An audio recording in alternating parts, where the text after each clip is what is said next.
All right, TTRPG TikTok, time for a review of the Castle Keeper's Guide for Castles and Crusades. So let's take a look at the book. So once again, we have this iconic cover that is reminiscent of AD&D and the Dungeon Master's Guide. And let's take a look at the stitched binding. Right here, we can see the stitched binding again. Now, here's the table of contents. You can pause your screen and take a look at everything that's in here. You'll also see that the stitched binding allows this book to lie flat. Another really great part are these colored chapter guides for each chapter, which go up and down the pages, which is really nice. It's nice seeing this interior artwork here that you find. It's really cool.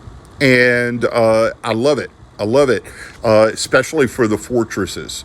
As for rules, one of the things I really like is the world building setting, because it gives you ideas on how to use fantasy world building settings, but it also gives you some from the history of the real world, such as the Stone Age, the Bronze Age, the Greco-Roman era, the Renaissance, and it tells you what those settings would have been like and what type of armor and weapons would have been available in those settings, which is very useful for DMs who are just starting out or castle keepers starting out who aren't familiar with that sort of thing.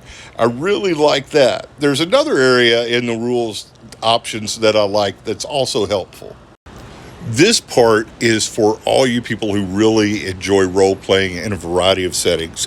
It's similar to world building, but it's how to play your game in the future and how to use the Castles and Crusades rule setting for a wide variety of timelines. It tells you how to take it into the industrial age, but it also tells you how to do pulp noir and lets you see how adaptable and flexible this system is for a wide range of role-playing styles.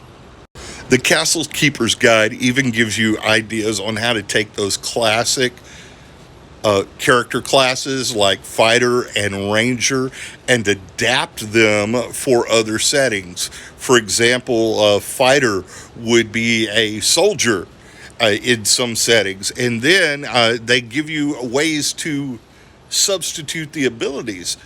My only complaint about the Castle Keeper's Guide is that there's not as much interior artwork, but for all you people who like rules and adding and adapting, it's really great for that, and it's packed with so much information. Thanks for tuning in, and up next will be Monsters and Treasure.